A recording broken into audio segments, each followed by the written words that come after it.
Halo guys, welcome back to my YouTube channel. Pada video kali ini, Mimin akan mengulas sebuah alur cerita film yang berjudul My Ex Doll yang dirilis pada tahun 2020. Film ini sendiri menceritakan tentang seorang anak yang tidak mendapatkan kasih sayang kedua orang tuanya sejak dini. Dan suatu ketika, ia mendapatkan sebuah kiriman box yang berisikan sebuah boneka wanita yang sangat imut dan cantik sekali. Oke guys, tanpa berlama-lama lagi, mari kita mulai alur ceritanya. My Ex Doll 2020.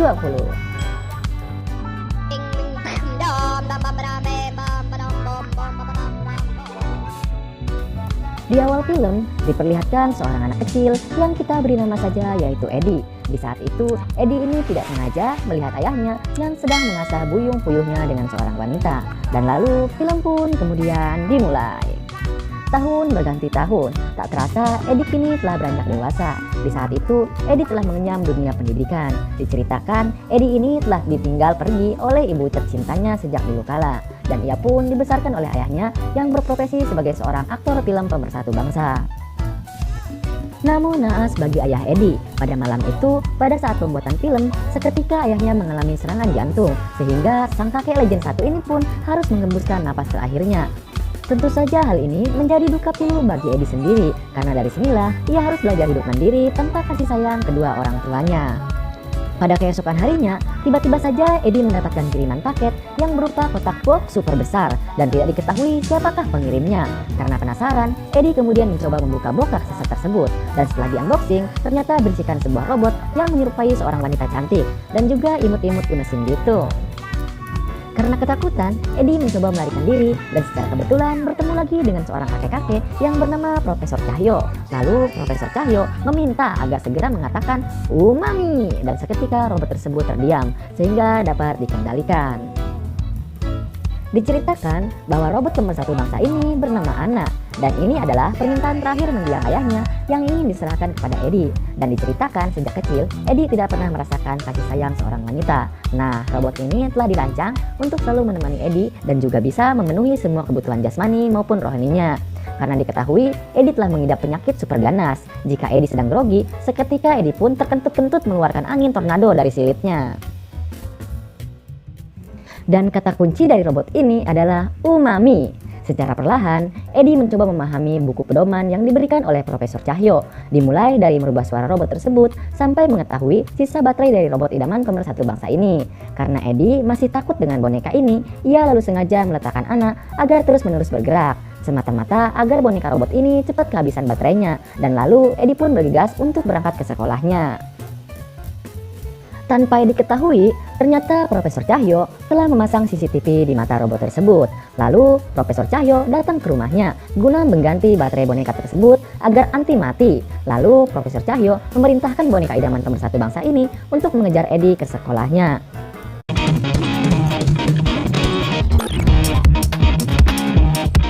Di sekolah, Eddie ini memiliki dua sahabat yang bernama Johnny dan juga Jono, beserta seorang gadis yang memendam perasaan kepada Eddie sejak lama yang bernama Laura. Tak berselang lama, Anna pun kemudian datang. Dengan seketika, Anna pun mendekat dan memegang-megang tubuh Eddie. Melihat imut dan gemesinnya Anna, sudah dipastikan si Johnny dan si Jono ini pun kemudian tergoda.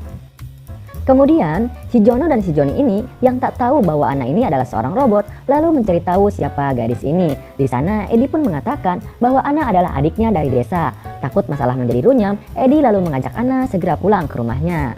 Sesampainya di rumah, Eddie lalu menanyakan apa tujuan Anna, selalu mengikutinya. Dan Anna pun menjawab bahwa ia dirancang untuk memuaskan seluruh kemauan dari Eddie ini. Tanpa ditanya lagi, Anna pun langsung membuka semuanya dan mengajak Eddie tikam-menikam.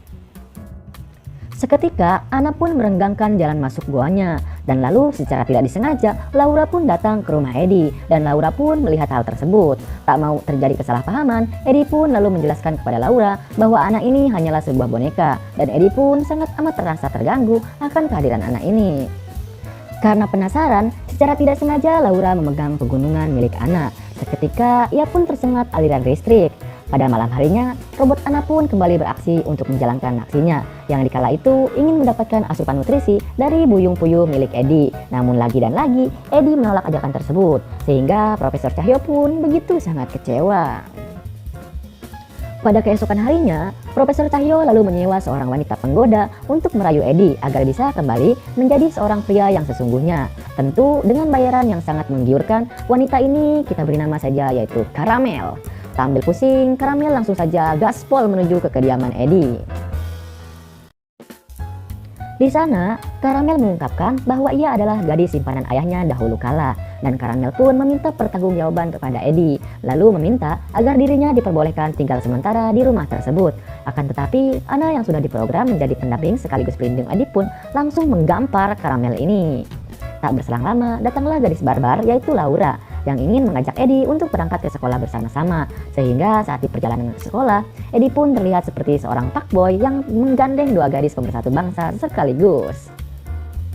Sesampainya di sekolah, kedua pria buaya darat si Joni dan si Jono seketika ingin menjadi sahabat karib dari si Edi ini. Dan saat di tengah jalan menuju pulang ke rumah Edi, tanpa patah semangat, Karamel kembali mencoba mendekatinya. Sehingga terjadilah cinta segi empat di antara mereka. Kemudian, Edi dan kawan-kawan memberanikan diri untuk masuk ke dalam studio pembuatan film sepeninggalan ayahnya. Di sana, mereka pun menemukan barang-barang spiritual sebagai pendukung film Tika menikam ayahnya dahulu kala. Lalu Edi pun menjelaskan kepada teman-temannya bahwa anak ini adalah sebuah robot sepeninggalan ayahnya. Dan ia pun mengungkapkan bahwa ia sangat terganggu dengan robot ini, yang sebenarnya Edi tidak menginginkan anak selalu berada di sisinya. Setelah mendengarkan penjelasan dari Edi, teman-temannya pun bergegas pulang dan akan melanjutkan investigasinya esok hari mengenai kematian ayahnya yang secara tiba-tiba. Pada malam harinya, saat Edi akan beristirahat, ia pun mengatakan kepada Ana bahwa ia sedang tidak ingin diganggu karena saat ini Edi merindukan orang tua yang ada di sisinya. Disebabkan Edi tidak pernah mendapatkan kasih sayang orang tua seutuhnya. Mendengar hal ini, Ana pun berusaha untuk menenangkan perasaan Edi di kala itu. Dan dari sinilah kisah cinta mereka pun akan mulai bersemi. Diceritakan, keesokan harinya, Edi dan kawan-kawan kembali mencari tahu mengenai apa yang terjadi pada ayahnya di malam itu. Namun, si wanita barbar Laura memiliki rencana busuk tersendiri, yaitu mencecerkan cairan di lantai agar anak terjatuh. Dan benar saja, pada saat itu mereka pun berhamburan di lantai. Akan tetapi, hal ini mengakibatkan anak pun mengalami kerusakan sistem.